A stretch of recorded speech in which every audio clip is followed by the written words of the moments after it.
वृंदावन में श्री कृष्ण जी की एक अनन्य भक्त रहती थी। उनका नाम कांताबाई था। वह कृष्ण जी को लल्ला बुलाती, रोज उनकी सेवा करती, नहला धुलाकर भोग लगाकर उनके पास बैठ खूब बातें करती, खूब लाड़ करती। मजाल की कभी उनको जरा सी भी तकलीफ आ जाए। एक दिन कांताबाई अपने लल्ला का सब काम कर उसे विश्राम करवा खुद भी विश्राम करने लगी।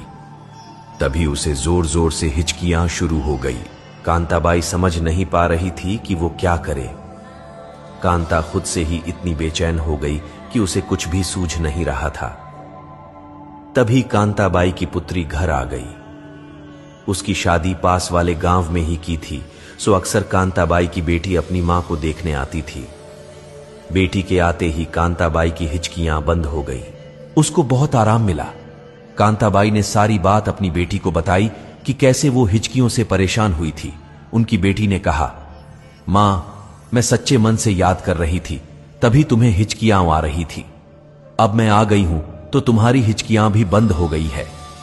कांताबाई ने हैरान होकर बोला, क्या सच में ऐसा होता है? उसकी बेटी ने जवाब में कहा, हां जी मां, जब हम किसी को सच्चे मन से याद करते हैं तो हमारे अपनों को हिचकियां आती हैं। कांताबाई ने सोचा, मैं तो अपने ठाकुर जी को हर पल याद करती रहती हूं, मेरे लल्ला को तो कितनी हिचकियां आती होगी। नहीं, अब ऐसा नहीं होगा। मैं अपने लल्ला को याद नहीं करूंगी, ना ही परेशान करूंगी। उसी दिन से कांताबाई ने लल्ला को याद करना छोड़ दिया।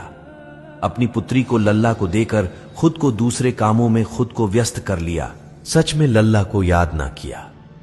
देखते ही देखते कई सप्ताह बीत गए। एक दिन कांताबाई सो रही थी कि उसके लल्ला यानी खुद ठाकुर जी उसके सपनों में आई और उसके पैरों के पास आकर बैठ गए। खुशी के आंसुओं के साथ वो रोने लगते हैं।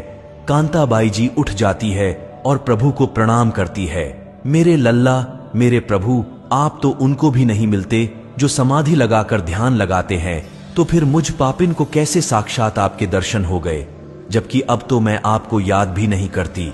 कृष्ण जी ने मुस्कुराते हुए कहा, मां, जब भी कोई मुझे याद करता है तो उसके पीछे उसका स्वार्थ होता है, या कोई साधु जिसको मुक्ति पाने का स्वार्थ छुपा होता है। लेकिन धन्य हो मां तुम, जिसने ये सोचकर याद करना छोड़ दिया कि मेरे लल्ला को हिचकियां आती होगी। मेरी इतनी परवाह करने वाली मां भक्त पहली बार देखी है। उन्होंने कांताबाई को वैकुंठ में स्थान पाने का आशीष दिया। ठाकुर जी केवल आपके प्रेम और भाव के भूखे होते हैं। भगवान केवल भाव के भूखे हैं। जो भी भक्त भगवान को भाव से पुकारता है, भगवान उनके घर दौड़े चले आते हैं।